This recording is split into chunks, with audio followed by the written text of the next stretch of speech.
నమస్కారం వార్తల్లోకి స్వాగతం. ముందుగా ముఖ్యాంశాలు. తిరుపతి జిల్లా కలెక్టరేట్లోని డాక్టర్ బిఆర్ అంబేద్కర్ సామాజిక సమత సంకల్ప ఛాయాచిత్ర ప్రదర్శనను తిలకించిన తిరుపతి జిల్లా కలెక్టర్ వెంకటరమణారెడ్డి.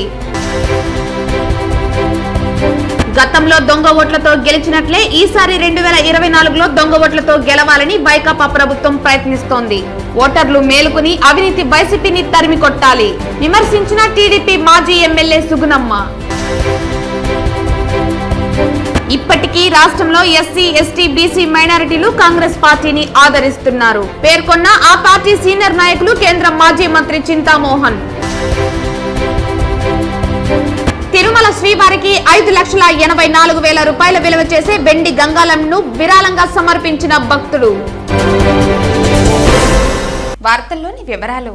ఇప్పటికీ రాష్ట్రంలో ఎస్సీ, ఎస్టీ, బీసీ మైనారిటీలు కాంగ్రెస్ పార్టీని ఆదరిస్తున్నారని ఆ పార్టీ సీనియర్ నాయకులు కేంద్ర మాజీ మంత్రి చింతామోహన్ అన్నారు. రాష్ట్రంలో కాంగ్రెస్ పార్టీకి పూర్వ వైభవం తీసుకురావడానికి కేంద్ర మాజీ మంత్రి చింతామోహన్ ఆధ్వర్యంలో జిల్లాలోని అన్ని మండలాలలో కాంగ్రెస్ పార్టీ శ్రేణులు పర్యటిస్తున్నారు. అందులో భాగంగా గురువారం కాంగ్రెస్ పార్టీ జిల్లా అధ్యక్షులు శ్రీనివాసరెడ్డితో కలిసి చింతామోహన్ ఇతర ముఖ్య నాయకులు పుత్తూరు, నాగలాపురం, పిచ్చాటూరు తదితర మండలాల్లో ఇంటింటికి పర్యటించారు. ఈ సందర్భంగా చింతామోహన్ మాట్లాడుతూ బడుగు బలహీన వర్గాలకు మాజీ ప్రధానులు ఇందిరాగాంధీ, రాజీవ్ గాంధీ చేసిన మేలును ఇంకా మరువలేదని, ఇప్పటికీ తాము పల్లెల్లోకి వెళితే తమను ఆదరించడం సంతోషంగా ఉందన్నారు. కాంగ్రెస్ పార్టీ ద్వారా లబ్ధి పొందిన ఎస్సీ, ఎస్టీ, బీసీలందరూ తమ పార్టీ వైపే ఉన్నారని, ఎన్నికల నాటికి కాంగ్రెస్ పుంజుకుని అధికార పార్టీకి గట్టి పోటీ ఇస్తుందని ధీమా వ్యక్తం చేశారు. ఈ రోజేదో అక్కడేదో అయోధ్యలో ఒక దేవాలయం కట్టి ఏదో పబ్బం గడుపుకోవాలనుకుంటున్నారు. దేవాలయం కాదు, రామాలయం కాదు, కావాల్సింది రామరాజ్యం. రామరాజ్యం అంటే ధరలు పెంచడం కాదు, రామరాజ్యం అంటే నిరుద్యోగాన్ని పెంచడం కాదు, నిరుద్యోగ సమస్యను తగ్గించాలి, ధరలు తగ్గించాలి. అది రామరాజ్యం, అది రాముడు కట్టాల్సినటువంటి పట్టాభిషేకం. అది చేయకుండా ఈరోజు అందరికీ ఆహ్వాన పత్రికలు పంపిస్తున్నారు. ఎందుకయ్యా మీ ఆహ్వాన పత్రికలు? పంపించాల్సింది ఏంటంటే పేదవాళ్ళకి ధరలు తగ్గించడం, దీనిపై పంపించండి. నిరుద్యోగ సమస్యలను తగ్గించడం. మరి పక్కనే శ్రీ సిటీ ఉంది. శ్రీ సిటీలో ఆ రోజు స్పెషల్ ఎకనామిక్ జోన్ మేము ఎందుకు ఇచ్చామనంటే దేశంలో మరి వెల్త్ను క్రియేట్ చేయమని, సంపదను క్రియేట్ చేయమని, సంపాదించిన సంపదనంతా దోచుకొని బయట దేశాలుగా పంపించేదాని కొరకు కాదు, వెంటనే సంపదను అందరికీ మరి ప్రతి ఒక్కరికి చేరే విధంగా అక్కడ పనిచేస్తున్నటువంటి ప్రతి కార్మికుడికి జీతాలు 20,000 తక్కువ లేకుండా ఇవ్వాలి. ప్రతి స్థానికులకు ప్రతి ఒక్కరికి ఉద్యోగ అవకాశాలు ఇవ్వకుండా ఎవరికో బెంగళూరు వాళ్ళకో ఢిల్లీ వాళ్ళకో ఇవ్వడం అనేది కరెక్ట్ కాదు. దీన్ని ఖండిస్తున్నాం. శ్రీ సిటీ కొంచెం కళ్ళు తెరవాల్సిన అవసరం ఉంది. రవిసన్నారెడ్డి సత్యవేడిని తీసుకొని పోయి అక్కడ పెట్టుకున్నాడు సూళ్ళూరుపేటలో. ఎందుకొరకు పెట్టుకున్నావయ్యా? ఏదేమన్నా మిగిలిపోయిన భూములు కొడదామనే? ఏందయ్యా నువ్వు చేసే పనులు? జాగ్రత్త. నువ్వేదో సంపదను సృష్టించమన్నావు కానీ సంపదను ఎత్తుకొని బొమ్మని చెప్పలేదు. సంపదను అందరికీ పంచాలా. శ్రీ సిటీలో జరగటం లేదు, దాన్ని ఖండిస్తుంది. వడమలపేట మండలం ఎస్వీపురం పంచాయతీ నందు బాబు షూరిటీ భవిష్యత్తుకు గ్యారంటీ కార్యక్రమంలో భాగంగా నగిరి నియోజకవర్గ తెలుగుదేశం పార్టీ ఎమ్మెల్యే అభ్యర్థి గాలి భానుప్రకాష్ పర్యటించారు. వడమలపేట మండలం ఎస్వీపురం పంచాయతీ నందు బాబు షూరిటీ భవిష్యత్తుకు గ్యారంటీ కార్యక్రమంలో భాగంగా ఇంటింటికి పర్యటించి బాబు గ్యారంటీ పథకాలు వివరించి కరపత్రాలను పంపిణీ చేస్తూ ప్రజల సమస్యలను నగిరి నియోజకవర్గ తెలుగుదేశం పార్టీ ఎమ్మెల్యే అభ్యర్థి గాలి భానుప్రకాష్ తెలుసుకున్నారు. గతంలో దొంగ ఓట్లతో గెలిచినట్లే ఈసారి 2024లో దొంగ ఓట్లతో గెలవాలని వైకాపా అధిష్టానం ప్రయత్నిస్తోందని, ఓటర్లు మేలుకుని అవినీతి వైసీపీని తరిమి కొట్టాలని తెలుగుదేశం పార్టీ నేతలు మాజీ ఎమ్మెల్యే సుగుణమ్మ విమర్శలు చేశారు. తిరుపతి ప్రెస్ క్లబ్ లో గురువారం మీడియా ముందు తెలుగుదేశం నాయకులు బుల్లెట్ రమణ, సుధాకర్ రెడ్డి, భాస్కర్, మునిశేఖర్, కంకణాల రజనీకాంత్ తదితరులతో కలిసి సుగుణమ్మ మాట్లాడుతూ తమ టీడీపీ అధినేత నారా చంద్రబాబు నాయుడు జరుపుతున్న రా కదలిరా కార్యక్రమం విజయవంతంగా కొనసాగుతోందని, ఈసారి తెలుగుదేశం, జనసేన పార్టీల ప్రభుత్వం పాలనలోకి రానుందని గుర్తు చేశారు. తిరుపతి, చంద్రగిరిలో గత మున్సిపల్ కమిషనర్ల అండతో దొంగ ఓట్లను సృష్టించారని ఆగ్రహం వ్యక్తం చేశారు. రోజు పేపర్లో వీరి అవినీతి పాలన పైన అధికారులు కూడా కుమ్మక్కయ్యారు అనే దానికి నిదర్శనాలుగానే నిన్నటి రోజున మరి చదువుకోనటువంటి కార్పొరేటర్లు ఎవరో మరి ప్రజలు వేశారంటే వాళ్ళను క్షమించవచ్చు. మరి కార్పొరేటర్గా ఒక ప్రజాప్రతినిధిగా ఎన్నికై ప్రజలకు ఆదర్శంగా ఉండాల్సింది పోయి మరి ఓట్లు వేసి వాళ్ళు ఎమ్మెల్సీ ఎలక్షన్లో మరి మేము హెచ్చరిస్తూనే ఉన్నాం, మీ మీద కంప్లైంట్ ఇచ్చాము, మీది దొంగ ఓటు, మళ్ళా కనుక మీరు వేసినారంటే తప్పకుండా మీరు క్రిమినల్స్ అవుతారు, మీరు దయచేసి ఇప్పటికైనా ఎవరైనా దొంగ ఓట్లు చేర్చుకుంటే కూడా మీరు ఓటుకు వెళ్ళొద్దండి, ఇంతటితో అయినా తప్పుగా తెలుసుకొని మీరు విరమించినట్లయితే మీకు బాగుంటుందని చెప్తే కూడా పెడచెవిన పెట్టి కార్పొరేటర్లే 4-5 వెళ్ళి ఏం చేస్తారు మీరు, ఏం చేయగలుగుతారు మీరు అని చెప్పి మా విధానం ఇదే, దొంగ ఓట్లే మా విధానము అని వాళ్ళు నిరూపించుకుంటూ వస్తే ఈ రోజున మనం చూసాం ఎమ్మెల్సీ ఎలక్షన్స్లో 2 చోట్ల మరి రీపోలింగ్ జరిగి అక్కడ అధికారులు సస్పెండ్ చేయడం జరిగింది. అదేవిధంగా ఈ రోజున మరి క్రిమినల్ కేసులు కార్పొరేటర్ల మీద పెట్టడం జరిగింది. అంటే అన్నీ తప్పుడు విధానమే, వాళ్ళ ఆలోచనే తప్పుడు విధానం ఉంటుంది. మరి అటువంటిది రాష్ట్రానికి మంచి జరుగుతుందని ఏ విధంగా మనం ఊహించగలము? ఈరోజు పేపర్ తీసుకుంటే మరి గిరీష ఆ రోజుల్లో మరి ఇక్కడ ఐఏఎస్ ఆఫీసర్గా మన కార్పొరేషన్కి మరి తుడాక్ కూడా చైర్మన్గా ఉండి ఆయన కమిషనర్గా ఉండి ఆయన పాల్పడినటువంటి అవినీతి ఏ విధంగా ఉందో ఈరోజు పేపర్లంతా కూడా చూడడం జరిగింది. 30,000 ఓట్లు ఆ రోజుల్లోనే మరి ఆయన ఒక ఐఏఎస్ దగ్గర ఉండాల్సిన లాగిన్ని రాజకీయ నాయకులు ఎవరైతే శాసనసభ్యులు ఉన్నారో వారి కుమారుడు అభినయ్ రెడ్డి ఉన్నాడో ఆయనకే ఇవ్వడం జరిగింది అని ఈరోజు election commission, central election commission ఈరోజు వారిని ప్రశ్నించడం జరిగింది.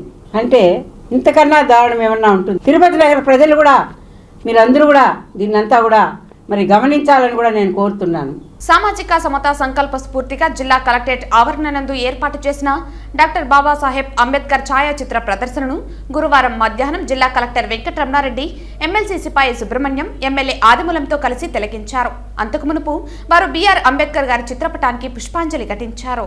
ఈ సందర్భంగా కలెక్టర్, ఎమ్మెల్సీ సిపాయి సుబ్రహ్మణ్యం మరియు ఎమ్మెల్యే ఆదిమూలంతో కలిసి ఈ నెల జనవరి 19న రాష్ట్ర ముఖ్యమంత్రి వైఎస్ జగన్మోహన్ రెడ్డి విజయవాడలోని సర్వాజు మైదానంలో దాదాపు 403 కోట్లతో సుమారు 18.18 ఎకరాలలో అంబేద్కర్ స్మృతివనం ఏర్పాటుతో 125 అడుగుల అంబేద్కర్ విగ్రహ ఆవిష్కరణ కార్యక్రమాన్ని సామాజిక న్యాయానికి స్ఫూర్తిగా రాష్ట్ర ప్రభుత్వం ఘనంగా ప్రారంభించనున్న నేపథ్యంలో సామాజిక సమతా సంకల్ప కార్యక్రమాలను జిల్లాలో జనవరి 4 నుండి 19 వరకు వివిధ కార్యక్రమాల నిర్వహణ కొరకు ప్రభుత్వ ఆదేశాల మేరకు షెడ్యూల్ ఏర్పాటు చేసుకుని తదనుగుణంగా జిల్లాల్లో చేపడుతున్నామని తెలిపారు. ఈ విగ్రహం విజయవాడ నడిబొడ్డున ఏర్పాటు చేయటంతో ఇది విజయవాడకే కాదు మన యావత్ ఆంధ్రప్రదేశ్ రాష్ట్రానికి తలమానికంగా ఉంటుందని తెలిపారు. సమత అంటే కులాలు, మతాలకు అతీతంగా అన్నిటినీ సమంగా ఒకే విధంగా చూడాలనే అంబేద్కర్ భావజాలాన్ని మన రాష్ట్ర ప్రభుత్వం ఏ విధంగా అమలు పరుస్తోంది అనేది విద్య, వైద్యం, రాజకీయ తదితర రంగాలలో ఎలాంటి వివక్ష లేకుండా అమలు చేస్తున్న తీరును ప్రజలకు తెలియజెప్పే కొరకు ఈ కార్యక్రమాలను నిర్వహించడం జరుగుతోందని తెలిపారు. సచివాలయ స్థాయిలో కూడా వివిధ రకాల వక్తలతో గ్రామస్తులందరికీ వివరించి సమతా భావాన్ని పెంపొందించే కార్యక్రమాలను రూపొందించి ఏర్పాటు చేస్తున్నామని అన్నారు. అలాగే ప్రతి సచివాలయం నుండి 4 నుండి 5 మందిని జనవరి 19వ తారీఖున డాక్టర్ బిఆర్ అంబేద్కర్ విగ్రహ ఆవిష్కరణ కార్యక్రమానికి బస్సు ఏర్పాటుతో విజయవాడ కార్యక్రమంలో పాల్గొనేలా చర్యలు చేపడుతున్నామని తెలిపారు. సో సమత అంటే కులాలు కానీ మతాలు కానీ ఏవి చూడకుండా అన్నింటినీ సమానంగా చూడడం అనేది అంబేద్కర్ యొక్క ఆశయం. ఆ ఆశయాన్ని ఈ ప్రభుత్వం ఏ విధంగా అమలుపరుస్తూ ఉంది, అది రాజకీయంగా కావచ్చు, ఎడ్యుకేషన్ పరంగా కావచ్చు, హెల్త్ పరంగా కావచ్చు, ఏ రంగంలో చూసినా ఈ సమతాభావాన్ని ఏదైతే ప్రవచించాడో డాక్టర్ బిఆర్ అంబేద్కర్, దానిని ప్రభుత్వం తూచా తప్పకుండా ఏ విధంగా అమలుపరుస్తోంది అనే విషయాన్ని తెలియజేయడం కోసం ఈ కార్యక్రమాన్ని ఏర్పాటు చేయడం జరిగింది ప్రభుత్వం. దీన్ని మనం సచివాలయ స్థాయి వరకు కూడా రకరకాల వక్తలతో వీటన్నింటినీ కూడా గ్రామంలో ఆ సచివాలయ ప్రాంతంలో ఉన్నటువంటి ప్రజలందరికీ కూడా దీన్ని తెలియజేయడము, ఆ గ్రామస్తులందరికీ కూడా అక్కడ రకరకాల కార్యక్రమాలు పెట్టడం ద్వారా ఈ సమతాభావాన్ని వాళ్ళలో ప్రేరేపించడం, అక్కడి నుంచి ప్రతి సచివాలయం నుంచి కూడా 4-5 మంది మనుషులను మనం ఈ కార్యక్రమానికి 19వ తేదీకి ప్రతి గ్రామం నుంచి కూడా తీసుకెళ్లడం జరుగుతూ ఉంది. వీళ్ళకి కావాల్సినటువంటి ఫెసిలిటీస్ అన్నీ కూడా మనమే ప్రభుత్వమే కల్పించడం జరుగుతూ ఉంది. సో ఇంత గొప్ప కార్యక్రమాన్ని ఏర్పాటు చేయడం అనేది చాలా గొప్ప విషయంగా నేను భావిస్తున్నా. అదేవిధంగా మండల స్థాయిలో, డివిజన్ స్థాయిలో, జిల్లా స్థాయిలో కూడా అంబేద్కర్ యొక్క భావజాలాన్ని వివరించడం, దాన్ని ప్రభుత్వం ఏ విధంగా అమలుపరుస్తుంది అనేదాన్ని తెలియజేయాలని చెప్పి కూడా ఇన్స్ట్రక్షన్స్ వచ్చాయి. దానికి అనుగుణంగా జిల్లాలో మేము అన్ని కార్యక్రమాలు కూడా టేకప్ చేయడం జరుగుతాం. టీటీడీ నగరపాలక సంస్థ అధికారుల సమన్వయంతో తిరుపతి ఆర్టీసీ బస్టాండ్ నుంచి శ్రీనివాసం, మాధవం మీదుగా లీలామహల్, కపిల్ తీర్థం వరకు ఉన్న ఫుట్పాత్లపై ఎటువంటి తోపుడు బండ్లు, బెంచీలు, కుర్చీలు పెట్టకుండా యాత్రికులకు, నగర ప్రజలకు, పాదాచారులకు ఎటువంటి అసౌకర్యం కలగకుండా నడిచి వెళ్లే మార్గాన్ని క్లియర్ చేయాలని రాయలసీమ పోరాట సమితి కన్వీనర్ నవీన్ కుమార్ రెడ్డి విజ్ఞప్తి చేశారు. తిరుమల శ్రీవారి పాదాల చెంత తిరుపతి ఆధ్యాత్మిక నగరం టీటీడీ స్మార్ట్ సిటీ నగరపాలక సంస్థ నిధులతో దినదిన అభివృద్ధి చెందుతోందని, నగరంలో ఫ్లైఓవర్లు, ఇంటర్నేషనల్ రోడ్స్, ఫుట్పాత్లు నిర్మించినా పాదాచారులకు తిప్పలు తప్పడం లేదన్నారు. తిరుమల శ్రీవారి వసతి సముదాయాల పరిసర ప్రాంతాలలో లీలామహల్ జంక్షన్ నుంచి కపిల్ తీర్థం వరకు ఏర్పాటు చేసిన ఫుట్పాత్లపై యాత్రికులు, నగర ప్రజలు నడిచి వెళ్లాలంటే అనేక ఇబ్బందులు పడాల్సి వస్తుందన్నారు. తిరుమల కొండకు వెళ్లే దారి పొడవునా ఉన్న ఫుట్పాత్లపై తినుబండారాల బండ్లు, హోటళ్లు, షాపులకు సంబంధించిన కుర్చీలు, బెంచీలను వేసేయటంతో యాత్రికులు రోడ్లపై నడిచి వెళ్లే పరిస్థితులు ప్రతినిత్యం దర్శనమిస్తున్నాయన్నారు. టీటీడీ వారి శ్రీనివాసం, మాధవం వసతి సముదాయాల నుంచి యాత్రికులు బస్టాండ్ వైపు రావాలన్నా, అలాగే బస్టాండ్ నుంచి వసతి సముదాయాల్లోకి చంటి బిడ్డలతో మహిళలు, ముసలివాళ్లు, పిల్లలు, పెద్దలు లగేజీ చేత పట్టుకుని రోడ్డు దాటాలన్నా నిత్యం బస్సులు, కార్లు, స్కూటర్ల రాకపోకలతో రోడ్లు దాటేటప్పుడు ప్రమాదాలు జరిగే అవకాశం ఉందన్నారు. టీటీడీ వసతి సముదాయాల నుంచి బస్టాండ్లోకి యాత్రికులు వెళ్లే విధంగా మూవబుల్ ఫుట్ ఓవర్ బ్రిడ్జ్ ఏర్పాటు చేసి ప్రమాదాలు జరగకుండా నివారించాలని రాయలసీమ పోరాట సమితి కన్వీనర్ నవీన్ కుమార్ రెడ్డి కోరారు. ఫుట్పాత్లు ఏర్పాటు చేశారండి నగరపాలక సంస్థ వాళ్ళు. ఆ ఫుట్పాత్ల మీద ఈ తోపుడు బండ్లు, అదేవిధంగా ఇతర తినుబండారాలు అమ్మే వాళ్ళంతా కూడా ఆ ఫుట్పాత్ల్ని ఆక్రమించుకునేశారు. ఆ షాపులు ఏదైతే ఉన్నాయో బైపాస్ రోడ్ చుట్టూరు, ఆ షాపుల ముందరంతా కూడా కుర్చీలు, బెంచీలు ఇవన్నీ కూడా వేసేయడంతో ఆ ఫుట్పాత్ల మీద నడిచిపోవాల్సినటువంటి యాత్రికులు రోడ్డు మీద నడిచి వెళ్తున్నారండి. దీని కారణంగా మనం శ్రీనివాసం ముందర చూసినట్లయితే ఫ్లైఓవర్ ఉంది. ఫ్లైఓవర్ కానుకొని ఫుట్పాత్ చాలా సన్నగా ఉంటుందండి. అక్కడ పాదచారులు శ్రీనివాసం కాంప్లెక్స్ నుంచి బస్టాండ్ పోవాలన్నా, బస్టాండ్ నుంచి వసతి సముదాయాల్లోకి రావాలన్నా, ఆడ హోటల్స్ లోకి వెళ్లాలంటే, రైల్వే స్టేషన్ కి వెళ్లాలన్నా ఆ ఫుట్పాత్లు చాలా నేరో అయిపోయినాయి. కారణం ఏమంటే ఫుట్పాత్ల మీద బెంచీలు, కుర్చీలు అన్ని వేసేసి వ్యాపారాలు చేసుకుంటున్నారు. దీని మీద నగరపాలక సంస్థ వారు ప్రత్యేకంగా దృష్టి పెట్టి ఆ ఫుట్పాత్లు కానీ క్లియర్ చేయించినట్లయితే ఎవరైతే యాత్రికులు ఉన్నారో వాళ్ళు ఆ ఫుట్పాత్ మీద నడిచిపోయేదానికి ఆస్కారం ఉంటుంది, ప్రమాదాలు జరిగేదానికి అవకాశం ఉండదండి. లేకపోతే వేగంగా బస్సులు వెళ్తూ ఉంటాయి, కార్లు పోతూ వస్తుంటాయి, టూ వీలర్స్ కానీ ఆ ప్రమాదవశాత్తు లగేజీలు ఎత్తుకొని చంటి బిడ్డల్ని సంకర పెట్టుకుని ముసలి వాళ్ళు శ్రీనివాసం నుంచి, విష్ణు నివాసం నుంచి ఆ రోడ్డు దాటుతూ ఉంటారు. దాటేటప్పుడు ఆ ఫుట్పాత్ లేకపోవడంతో వేగంగా వెళ్లే వాహనాలు ఢీకొట్టి ప్రాణాలు పోయే పరిస్థితి ఉన్నది. కాబట్టి చేతులు కాదాక ఆకులు పట్టుకునే చందంగా కాకుండా నగరపాలక సంస్థ అధికారులు తిరుపతి నగరంలోని బైపాస్ రోడ్లలో ఏదైతే ప్రధాన రహదారులు ఉన్నాయో, తిరుమల కొండకు వెళ్లే దారులు, ఆ ఫుట్పాత్ల మీద దృష్టి పెట్టి అదంతా కూడా క్లియర్ చేయించాలని చెప్పి నేను ఒక స్థానికుడిగా ప్రజల తరఫున డిమాండ్ చేస్తున్నాను. యాత్రికులకి అసౌకర్యం కలిగించొద్దని అని. టీడీపీ సానుభూతిపరుడు ఎన్ఆర్ఐ యశ్వంత్ తిరుపతి చేరుకుని సిఐడి విచారణకు హాజరయ్యారు. టీడీపీ సోషల్ మీడియాలో యాక్టివిస్ట్ జస్ట్ తిరుపతికి చేరుకున్నారు. ప్రభుత్వ విధానాలపై సోషల్ మీడియాలో విమర్శిస్తూ పోస్టులు పెట్టారు. అమెరికాలో ఉంటున్న యష్ పై కేసు నమోదు చేశారు. గత డిసెంబర్ 23వ తేదీ తల్లి ఆరోగ్యం బాగాలేదని ఇండియాకు వచ్చారు. హైదరాబాద్ ఎయిర్పోర్ట్లో సిఐడి అధికారులు అరెస్టు చేశారు. అనంతరం గుంటూరు సిఐడి కార్యాలయానికి తరలించారు. కోర్టులో హాజరుపరచగా న్యాయమూర్తి రిమాండ్కు తిరస్కరించి 41 నోటీసు ఇచ్చారు. పాస్పోర్ట్ను యష్కు ఇచ్చివేయాలని కోర్టు ఆదేశించింది. సిఐడి విచారణ నిమిత్తం తిరుపతికి యష్ చేరుకున్నారు. స్వాతంత్ర సమరయోధుడు స్వర్గీయ వడ్డే ఓబన్న 217వ జయంతి ఉత్సవాలను తిరుపతి జిల్లా వడ్డెర సంక్షేమ సంఘం ఆధ్వర్యంలో ఘనంగా నిర్వహించారు. ఈ కార్యక్రమానికి ముఖ్య అతిథులుగా రాష్ట్ర వడ్డెర జేఏసీ చైర్మన్ వేముల సుబ్బారావు విచ్చేసి స్థానిక మున్సిపల్ ఆఫీస్ సర్కిల్ నందు అన్నదాన కార్యక్రమాన్ని ప్రారంభించారు. ఈ సందర్భంగా ఆయన మాట్లాడుతూ ఆనాడు బ్రిటిష్ సామ్రాజ్య రాజ్యాంగంలో ఎంతో మంది భారతీయులు అసువులు బాసారని, వారిలో మా వడ్డెర కులం నుండి రేనాటి ముద్దుబిడ్డ సైరా నరసింహారెడ్డి ముఖ్య అనుచరుడైన వడ్డే ఓబన్న నాటి బ్రిటిష్ ప్రభుత్వంపై తిరగబడ్డాడు అన్న నెపంతో అత్యంత దారుణంగా ఉరివేసి చంపడం జరిగింది. ఆయన గుర్తుగా ప్రతి ఏటా జనవరి 11వ తేదీ ఆయన జయంతిని ఘనంగా నిర్వహించడం భారతదేశ పౌరులుగా వడ్డే ఓబన్న వారసులుగా మాకు ఎంతో గర్వకారణంగా ఉందని కొనియాడారు. అలాగే తిరుపతి జిల్లా వడ్డెర సంక్షేమ సంఘం ప్రధాన కార్యదర్శి కోనంగి శ్రీరాములు మాట్లాడుతూ వడ్డే ఓబన్న కేవలం వడ్డెర్లకు మాత్రమే స్వాతంత్ర ఫలాలు తెచ్చి ఇవ్వలేదని, ఆయన స్వాతంత్ర సమరయోధుడని, స్వతంత్ర భారతదేశం కోసం ఆయన ప్రాణాలు అర్పించి అమరవీరుడు అయ్యాడని కొనియాడుతూ అటువంటి ధీరుడిని నేటి ప్రభుత్వాలు విస్మరించాయని విచారణ చెందుతూ నేటికి వడ్డే ఓబన్న గారికి సరైన గుర్తింపు రాలేదని, వడ్డే ఓబన్నకు తిరుపతిలో ఏదైనా ఒక సర్కిల్లో ఆయన విగ్రహ ప్రతిష్ఠ చేయడానికి ప్రభుత్వం మాకు సహకరించాలని కోరారు. అలాగే ఆయన జయంతి వర్ధంతి వేడుకలను ప్రభుత్వం అధికారికంగా తెలంగాణలో ప్రభుత్వం నిర్వహించుచున్నదో ఆంధ్రప్రదేశ్ రాష్ట్రంలో కూడా ఓబన్న త్యాగం గురించి ప్రభుత్వ అధికారికంగా ఆయనను స్మరించుకునే కార్యక్రమాలు చేయాలని ఈ సందర్భంగా రాష్ట్ర ప్రభుత్వాన్ని డిమాండ్ చేస్తూ కలెక్టర్కి వినతి పత్రం సమర్పించారు.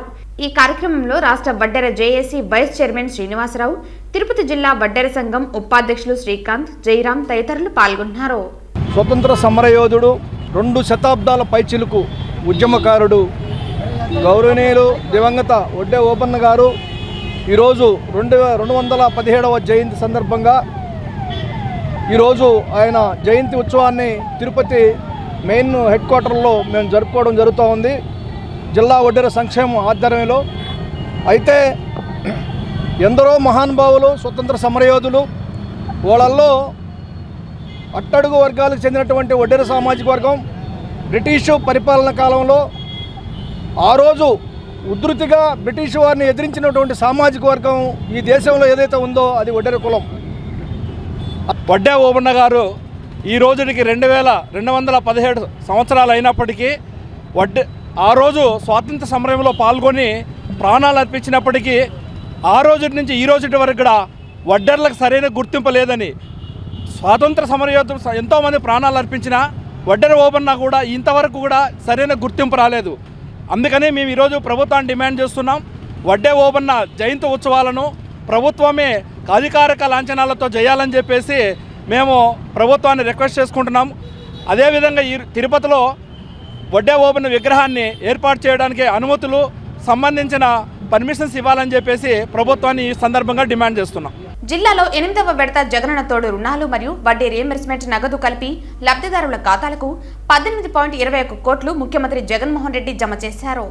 చిరు వ్యాపారుల ఆర్థిక స్వాలంబన కోసం నడ్డి విరిచే వడ్డీలకు చెల్లుచీటి చెబుతూ చిరు వ్యాపారులకు అండగా నిలబడ్డాలన్న సదుద్దేశంతో గురువారం ఉదయం వరుసగా 4వ ఏడాది 8వ విడత జగనన్న తోడు వడ్డీ రియంబర్స్మెంట్ ఈ పథకం ద్వారా చిరు వ్యాపారులకు 10,000 వరకు వడ్డీ లేని రుణం కల్పిస్తూ పూర్తి వడ్డీ భారాన్ని ప్రభుత్వమే భరిస్తూ ఒక్కొక్కరికి 10,000 రాష్ట్రంలోని 3,95,000 మంది చిరు వ్యాపారులు సాంప్రదాయ చేతి వృత్తుల వారికి బ్యాంకుల ద్వారా కొత్తగా 417.94 కోట్లు కొత్త రుణాలను నేడు తాడేపల్లి క్యాంపు కార్యాలయం నుండి కంప్యూటర్ బటన్ నొక్కడం ద్వారా లబ్ధిదారుల ఖాతాల్లో సీఎం జగన్మోహన్ రెడ్డి జమ చేశారు.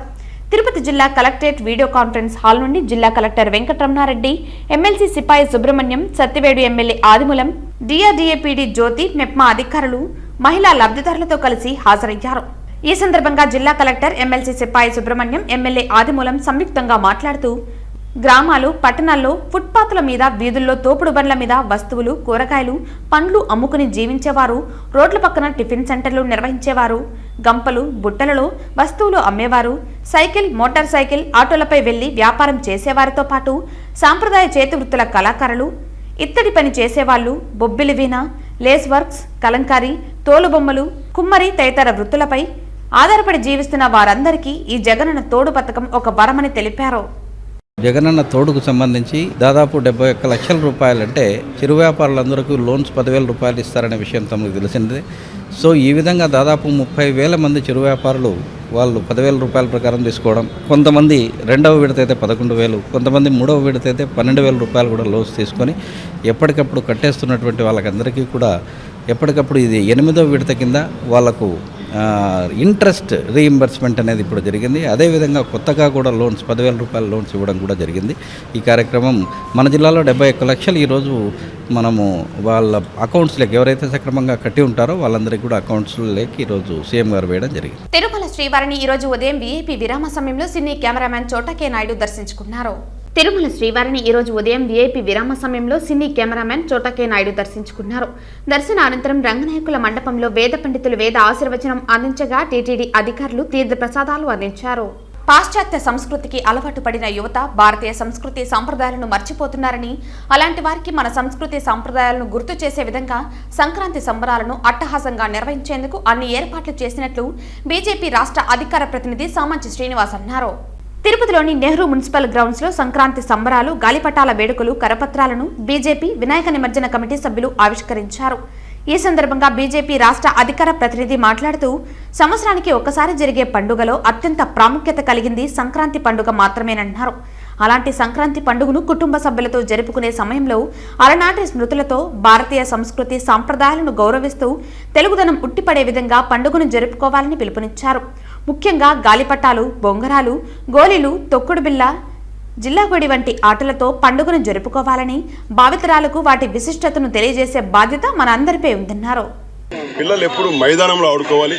కంప్యూటర్లకు, సెల్ ఫోన్లకు, టీవీలకు పరిమితం కాకుండా వాళ్ళల్లో ఉన్నటువంటి సృజనాత్మకతను వెలికి తీయాలంటే కేవలం మన గ్రామీణ ఆట పాటల ద్వారా మాత్రమే శారీరక దారుఢ్యం కావచ్చు, మానసిక మెరుగుతనం కావచ్చు, ఈ రెండు కూడా కేవలం మైదానంలో ఆడుకున్నప్పుడే లభిస్తుంది. అందులో కూడా ప్రతి ఆట వెనుక ఒక శాస్త్రీయమైనటువంటి సమాధానం ఉంది. గాలిపటాలు ఎగరవేసేటువంటి సమయంలో ఎగిరేటువంటి ఎదురు గాలిలో ఎగిరే గాలిపటం జీవితంలో ఎదురయ్యేటువంటి సమస్యలను ఎలా అధిరోగించాలో ఆ గాలిపటం ద్వారా నేర్చుకోవచ్చు. అదేవిధంగా పోటీపడి ఆడేటువంటి మనస్తత్వం ద్వారా మానసిక కుంగుబాటుకు గురి కాకుండా కలిసి మెలిసి ఆడుకోవడము, ఆటపాటల్లో పంచుకోవడము, ఇలాంటి అనేక విషయాలు మన దేశపు ముఖ్యంగా తెలుగువారి పండుగలు, ఆటల్లో ఇన్ని విషయాలు నిమిడీకృతమై ఉన్నాయి. కాబట్టి ఈ సంస్కృతిని కాపాడాలనే ఉద్దేశంతో తిరుపతి నగరంలో అంబరాన్ని తాకే సంక్రాంతి సంబరాలను ఈ ఏడాది మా ఉత్సవ కమిటీ సభ్యులందరూ కలిసి ఈ మైదానంలో నిర్వహించదలుచుకున్నాము. ఈ సందర్భంగా ఆహ్వాన పత్రికలను మేము ఆవిష్కరించడం జరిగింది. ఈ పత్రిక ముఖంగా నగరంలో ఉన్నటువంటి పిల్ల పెద్దలు అందరూ కూడా ఈ సంక్రాంతి సంబరాల్లో భాగస్వాములు కావాలి. రండి, ఆడుకుందాం, మీ పిల్లలతో కలిసి రండి, వేడుక చేసుకుందామని అందరికీ ఆహ్వానం పలుకుతున్నాం. ముఖ్యంగా ఇప్పుడు పిల్లలకి ఈ బిల్లాంగోడి, ఈ బొంగరాలు, ఈ కబడ్డీ ఇలాంటి ఆటలు తెలియడం లేదు. ప్రతి ఒక్కరు ఈ సెల్ ఫోన్లో చూసుకుని, వీడియో గేమ్లో చూసుకుని ఆటలు ఆడుకుంటారు, మైదానికి రావడం లేదు. దాన్ని చూపెట్టాలనే ఉద్దేశంతోనే ప్రతి ఏడు వినాయక మహోత్సవ కమిటీ ఆధ్వర్యంలో ఈ కార్యక్రమాలు చేస్తున్నాము. ప్రతి ఒక్కరూ వచ్చి ఈ కార్యక్రమంలో పాల్గొని పెద్దలు పిల్లలకు చెప్పి క్రీడల్ని ప్రోత్సహిస్తే పిల్లలు క్రీడలు ఆడితే మానసిక ఎదుగుదల ఉంటుంది, శారీరక ఎదుగుదల ఉంటుంది. లేకపోతే ఉపకాయం వచ్చి పిల్లలు ఎదుగుదల తగ్గిపోతుంది. అందువల్ల ప్రతి ఒక్కరూ క్రీడల్ని ఆడాలి, పాడాలి, మన సంక్రాంతి సంబరాలు ఘనంగా జరుపుకోవాలని కోరుకుంటూ జై గణేష్. తిరుపతి కేటీ రోడ్డు చెంజీ ప్లాజాలోని రోటరీ భవనం నందు వాకర్స్ ఇంటర్నేషనల్ మాజీ గవర్నర్ ఆర్కాట్ కృష్ణప్రసాద్ ఆధ్వర్యంలో తిరుపతిలోని అన్ని వాకర్స్ అసోసియేషన్ల అధ్యక్ష, కార్యదర్శి, కోశాధికారులతో ఆత్మీయ సమావేశం జరిగింది. ఈ సందర్భంగా వాకర్స్ ఇంటర్నేషనల్ మాజీ గవర్నర్ ఆర్కాట్ కృష్ణప్రసాద్ మాట్లాడుతూ, నేటి సమాజంలో పోటీ ఎక్కువై డబ్బు సంపాదనే ధ్యేయంగా ఆరోగ్యంపై నిర్లక్ష్యం చేసి రోగాల బారిన పడుతున్నారని అన్నారు. ప్రతి మానవుడు తన ఆరోగ్యం కోసం రోజులో 1 గంట సేపు నడక మరియు తేలికపాటి వ్యాయామాలపై దృష్టి పెట్టి అలవరుచుకోవాలని తెలిపారు.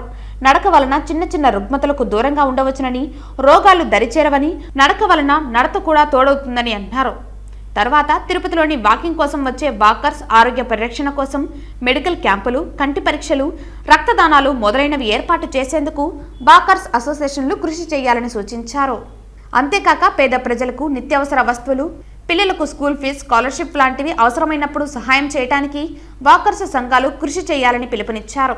ఈ కార్యక్రమంలో ఆర్కాట్ కృష్ణప్రసాద్, దేవరాజులు, వెంకటరెడ్డి, రెడ్డివారి ప్రభాకర్ రెడ్డి తదితరులు పాల్గొన్నారు. తిరుమల శ్రీవారికి 5,84,000 విలువ చేసే వెండి గంగాలంను ఓ భక్తుడు సమర్పించారు. శ్రీవారి మీద ఉన్న భక్తితోటి శ్రీవారి వారు మాకు చేసిన మేలుకు మేమైతే ఏదైతే మొక్కుబడి చేసుకున్నామో గత కొన్ని సంవత్సరాలుగా మేము శ్రీవారికి ప్రతి సంవత్సరము నేను ఎంత బరువు ఉంటానో అంత రూపాయి కాయిన్స్తో పాటు నేను ఎంత బరువు ఉంటానో అంత ప్రతి ఒక్క కేజీకి 100 గ్రాములు సిల్వర్ కాయిన్స్ తోటి ఏదో ఒక ఆర్నమెంట్ మేము ప్రతి ఒక్క సంవత్సరము స్వామివారికి సమర్పించడం జరుగుతుంది. ఆ భాగంలోగా ఈ సంవత్సరం మేము ఒక గంగాలము సమర్పించడం జరిగింది. అది మేము గంగాలము గత 2 నెలల నుంచి ఒక మంచి ఈ మేకింగ్ పర్సన్కి బెంగళూరులో ఇచ్చి అక్కడ బెంగళూరులో మేకింగ్ చేయడం జరిగింది. సో దట్ దీనికి టోటల్గా కాస్ట్ 5,84,000 ఇవ్వడం జరిగింది. గత 7-8 సంవత్సరాలుగా మేము సేమ్ ఇలాగే సమర్పించుకుంటాము. భవిష్యత్తులో కూడా స్వామివారి దయా స్వామివారి కృపతోటి నెక్స్ట్ 10 సంవత్సరాల్లో స్వామివారికి ఉండే దశావతారాలు ఒక్కొక్క అవతారానికి ఏమైతే ఆయుధాలు ఉంటాయో ఆ ఆయుధము తయారు చేయించి నా బరువుతో నేను ఏదైతే మొక్కుబడి ఉంటానో ఆ బరువుతో స్వామివారికి సమర్పించుకోవాలని చెప్పి నిర్ణయించుకున్నాము. మాకు ఈ అవకాశం కల్పించి స్వామివారి ఎల్లవేళగా మాకు కృప ఇచ్చిన దానికి మేము సదా స్వామివారికి కృపతోటి ఎల్లవెల్ల ఆశీస్సుల కోసం మేము తిరుపతి వచ్చి చేసుకుంటాం, దర్శనం చేసుకుంటాం. ఓం నమో వెంకటేశాయ. రేణిగుంట టౌన్ లో 75 లక్షల వ్యయంతో నిర్మిస్తున్న పలు అభివృద్ధి కార్యక్రమాలకు రేణిగుంట మండలం ఇన్ఛార్జ్ బియ్యపు పవిత్రారెడ్డి భూమి పూజ చేశారు.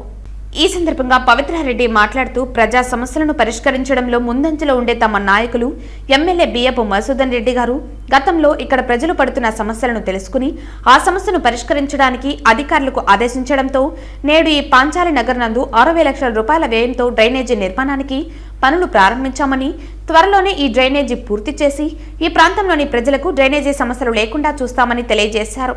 అంతేకాకుండా రేణిగుంటకి 4 సంవత్సరాలు ఎటువంటి నీటి కొరత లేకుండా చేయడం జరిగిందన్నారు. గత నెల రోజులుగా తెలుగంగ నీరు లేకపోవటం వల్ల కొద్దిపాటి అంతరాయం కలిగిందని అన్నారు. ఆ సమస్యను పరిష్కరించడానికి ఈ రోజు పట్టణంలో నూతనంగా 6 బోర్లు వేయిస్తున్నామని తెలిపారు. అయితే కొంతమంది ప్రతిపక్ష నాయకులు వారి రాజకీయ స్వలాభాల కోసం ప్రతి విషయాన్ని రాజకీయం చేస్తూ ప్రజలను మభ్యపెడుతున్నారని అన్నారు. ఆ మాటలను ప్రజలు నమ్మవద్దని, ప్రజా సమస్యలను తీర్చడంలో కొద్దిపాటి అలసత్వమైన ప్రజలను ఖచ్చితంగా పరిష్కరించే దిశగా ఎమ్మెల్యే కృషి చేస్తున్నారని అన్నారు. మండలంలోని ప్రజలకు ఎటువంటి కష్టం వచ్చినా ఎమ్మెల్యే బియ్యపు మధుసూదన్ రెడ్డికి ప్రజలు వారి సమస్యలను తెలియజేస్తే ఆ సమస్యను పరిష్కరించే దిశగా నిరంతరం కృషి చేస్తారని వారు మండలంలోని ప్రజలకు తెలియజేశారు. ఈ కార్యక్రమంలో రేణిగుంట మండల ఎంపీపీ హరిప్రసాద్ రెడ్డి, జెడ్పీటీసీ సంధ్య, వైస్ ఎంపీపీ సుజాత, పట్టణ అధ్యక్షులు ప్రభాకర్ తదితరులు పాల్గొన్నారు. రోజు పాంచాల్ నగర్కి పెద్ద డ్రైన్ 60 లక్షల రూపాయలు పెట్టి పెద్ద డ్రైన్ వేయటం జరుగుతుంది. గత 45 సంవత్సరాల నుంచి, ఇన్ఫ్యాక్ట్ రేణిగుంట పుట్టినప్పటి నుంచి ఆ డ్రైనేజ్ ఇష్యూ చాలా పెద్దది. వాన పడితే మోకాలు పైన దాకా నీళ్ళు వస్తుంది ఒక ఏరియా మొత్తం. మేము ప్రచారం తిరిగేటప్పుడు కూడా అక్కడ జనాలందరూ అడగటం ఏంటంటే, మీరు గెలిచినాక ఖచ్చితంగా ఈ డ్రైన్ అయితే ఏర్పాటు చేయమని అడిగినారు. వాళ్ళ కోరిక మేరకు ఈరోజు మేము భూమి పూజ చేయటం జరుగుతుంది. ఈ నెల లోపల డ్రైన్ కూడా పూర్తి అయిపోయి జనాలకు కూడా మేము గర్వంగా చెప్పుకోగలము ఏవే పనులు చేసినాము, ముందుకెళ్తున్నాము. ఒకవేళ ఎక్కడైనా రేణిగుంటలో నీటికి ఇబ్బంది అయితే దయచేసి మాకు ఫోన్ చేయాల్సిందిగా కోరుకుంటూ, మా నంబర్ వచ్చేసి 9963155478. ఎలాంటి సమస్యలైనా మాకు ఫోన్ చేయాల్సిన ప్రజల్ని కోరుకుంటున్నాను. ఈ అవకాశం ఇచ్చిన ప్రతి ఒక్కరికి ధన్యవాదాలు తెలుపుకుంటూ, ప్రజలకు కూడా ఒక చిన్న విన్నపం, దయచేసి ఎక్కడ వాటర్ వేస్ట్ చేయకండి. ఎందుకంటే వచ్చేది ఎండాకాలం కాబట్టి అందరూ కొంచెం జాగ్రత్తగా వాడాల్సిందని నేను కోరుకుంటున్నాను. బాబు షూరిటీ భవిష్యత్తుకు గ్యారంటీ కార్యక్రమం పొంగునూరు మండలంలో గత 9 రోజులుగా కొనసాగుతోంది. కార్యక్రమంలో భాగంగా ఆరడిగుంట పంచాయతీ జోగుత్తూరు, అలిజినేరు, అరడిగుంట, పెద్దకొండచర్ల, చిన్నకొండచర్ల, కుర్రపల్లి, అమ్మిగానిపల్లెల్లో కార్యక్రమం కొనసాగింది. కార్యక్రమంలో గ్రామాన మహిళలు మంగళ హారతులు పడుతూ టీడీపీని గెలిపించుకుంటామని భరోసా ఇస్తున్నారు. యువకులు పెద్ద ఎత్తున మా వెంట నడుస్తున్నారు. సైకో పాలన పోవాలి, సైకిల్ పాలన రావాలి అని పేర్కొన్నారు. వైఎస్ఆర్సీపీ ప్రభుత్వంలో గత 4.5 సంవత్సరాలు పూర్తి అవినీతి పాలన కొనసాగిందన్నారు. వైకాపా ఎమ్మెల్యేలు, మంత్రులు 4.5 సంవత్సరం తిట్ల పరిపాలన చేశారని అన్నారు. ప్రతిరోజు వైసీపీ నాయకులు చంద్రబాబును, లోకేష్ బాబును, పవన్ కళ్యాణ్ను తిట్టడమే పనిగా పెట్టుకున్నారని అన్నారు. రాష్ట్రాన్ని ఎలాంటి అభివృద్ధి చేయలేని వైసీపీకి మళ్లీ ఓట్లు వేస్తే రాష్ట్రం అధోగతి పాలవుతుందని అన్నారు. నియోజకవర్గంలో ఇసుక మాఫియా, వైఎస్ఆర్ పార్టీ నాయకులు అక్రమ లేఅవుట్లు వేసినా పట్టించుకోని అధికారులు ఉన్నారని, టీడీపీ నాయకులకు సహకరించారని 14 మంది వాలంటీర్లను తొలగించారని పేర్కొన్నారు. అంగన్వాడీలో గత నెల రోజులుగా నిరసన తెలుపుతున్నా పట్టించుకోని వైకాపా ప్రభుత్వం, జగన్మోహన్ రెడ్డి పూర్తిగా విఫలమయ్యారని, చంద్రబాబు నాయుడు ప్రభుత్వం ఏర్పడగానే రాష్ట్రం అన్ని విధాలుగా బాగుపడుతుందని అన్నారు. బాబు షూరిటీ భవిష్యత్తు గ్యారంటీ కార్యక్రమము గత 9 రోజులుగా పొంగునూరు మండలంలో పర్యటిస్తున్నాను. ఎక్కడ చూసినా ప్రజలు ఈ కార్యక్రమాన్ని, ఇక్కడుండే ప్రజలంతా కూడా స్వాగతిస్తూ ఉన్నారు. ఎందుకంటే బ్రహ్మాండమైన స్కీములు ఈరోజు చంద్రబాబు నాయుడు గారు పెట్టడం జరిగింది. అవన్నీ కూడా ప్రజల్లోకి తీసుకెళ్తా ఉన్నాం. ప్రతి ఒక్కరు కూడా, మహిళలు కానీ, యూత్ కానీ, మైనార్టీస్ కానీ, రైతులు కానీ, అన్ని కులాలు కానీ ఈ భవిష్యత్తు గ్యారంటీ కార్యక్రమాన్ని పెద్ద ఎత్తున స్వాగతిస్తున్నారు. ఎక్కడ చూసినా మహిళలలో అయితే మంగళహారతులు పెడుతున్నారు, ఎక్కడ చూసినా యువత కేరింతలు కొడుతున్నారు. చంద్రబాబు నాయుడు రావాలా, ఈ రాష్ట్రానికి మళ్ళీ అభివృద్ధి అవుతుంది, అంతేగాని ఈ జగన్మోహన్ రెడ్డి పరిపాలన, ఈ సైకో పరిపాలన పోవాలని చెప్పి, ఈ విధ్వంస పరిపాలన పోవాలని చెప్పి యూత్ అంతా పెద్ద ఎత్తున ముందుకొస్తున్నారు. చంద్రబాబు పరిపాలన పేదోళ్ళ పరిపాలన, చంద్రబాబు చేసేదే పేదోళ్ళ కోసం పరిపాలన చేసేది. అట్లా చంద్రబాబు పరిపాలన చేస్తూ ఉండి పేదోళ్ళ కోసం అన్నా క్యాంటీన్లు పెట్టిస్తే అప్పుడు ఏమైంది? తెల్లారి 5 రూపాయలు టిఫిను, మధ్యాహ్నం 5 రూపాయలు భోజనము. ఆ విధంగా అన్నా క్యాంటీన్లు పెట్టించి పేదోళ్ళనంతా సాగుతూ ఉండే. ప్రజలు ఏమనుకుంటుంటే చంద్రబాబు 2 పూట్ల భోజనం పెడతా ఉన్నాడు, జగన్మోహన్ రెడ్డి 3 పూట్ల భోజనం పెట్టాడు అట్లా ఆశపడి జగన్మోహన్ రెడ్డి కోటేసారు. ఆయన ఏం చేశారంటే మనకు పడే పుట్టి ఆయన కడుపు నింపుకుండా అట్లా చేసింది. జగన్మోహన్ రెడ్డికి ఓటేస్తే కడాసారికి తినేదానికి తిండి లేకుండా చేసేస్తాడు. గంగవరం మండలం మారేడుపల్లి క్రాస్ వద్ద ద్విచక్ర వాహనంను పాల టెంపో ఢీకొనడంతో ద్విచక్ర వాహనదారులు 2 అక్కడికక్కడే మృతి చెందగా మరొకరికి తీవ్ర గాయాలయ్యాయి. క్షతగాత్రులను పలంనేరు వాసులుగా గుర్తించారు. పలంనేరు పట్టణానికి చెందిన లోకనాథం మాడి గ్రామంలో వెల్డింగ్ వర్క్ నిర్వహిస్తున్నాడు. ఈ రోజు లోకనాథం నారాయణ రాజేష్ ను మాడి గ్రామంలోని తన వెల్డింగ్ షాపులో పనిచేయడానికి తన ద్విచక్ర వాహనంపై వెళుతుండగా మారేడుపల్లి వద్ద పాల క్యానులతో వస్తున్న బొలోరా వాహనం ఢీకొనడంతో నారాయణ రాజేష్ అక్కడికక్కడే మృతి చెందారు.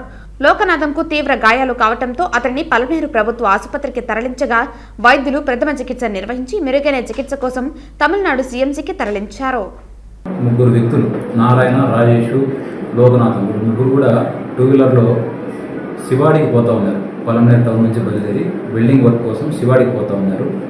శివాడికి పోయే క్రమంలో బై రోడ్లో వెళ్ళేటప్పుడు ఆపోజిట్లో ఒక పాల ట్యాంక్ బొలోరో వెహికల్ వచ్చేసి వీళ్ళకు ఇక్కడం జరిగింది.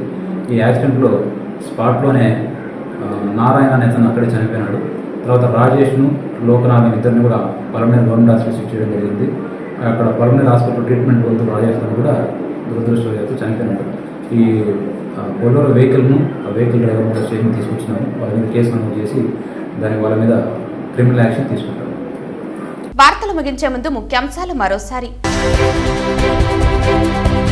తిరుపతి జిల్లా కలెక్టరేట్లోని డాక్టర్ బిఆర్ అంబేద్కర్ సామాజిక సమత సంకల్ప ఛాయాచిత్ర ప్రదర్శనను తిలకించిన తిరుపతి జిల్లా కలెక్టర్ వెంకటరమణారెడ్డి. గతంలో దొంగ ఓట్లతో గెలిచినట్లే ఈసారి 2024లో దొంగ ఓట్లతో గెలవాలని వైకాపా ప్రభుత్వం ప్రయత్నిస్తోంది. ఓటర్లు మేలుకుని అవినీతి వైసీపీని తరిమి కొట్టాలి విమర్శించిన టీడీపీ మాజీ ఎమ్మెల్యే సుగుణమ్మ. ఇప్పటికీ రాష్ట్రంలో ఎస్సీ, ఎస్టీ, బీసీ మైనారిటీలు కాంగ్రెస్ పార్టీని ఆదరిస్తున్నారు పేర్కొన్న ఆ పార్టీ సీనియర్ నాయకులు కేంద్ర మాజీ మంత్రి చింతామోహన్. తిరుమల శ్రీవారికి 5,84,000 రూపాయల విలువ చేసే వెండి గంగాలంను విరాళంగా సమర్పించిన భక్తులు. ఈ వార్తలు ఇంతటితో సమాప్తం. తిరిగి వార్తల్లో మళ్ళీ కలుద్దాం. అంతవరకు సెలవు. నమస్కారం.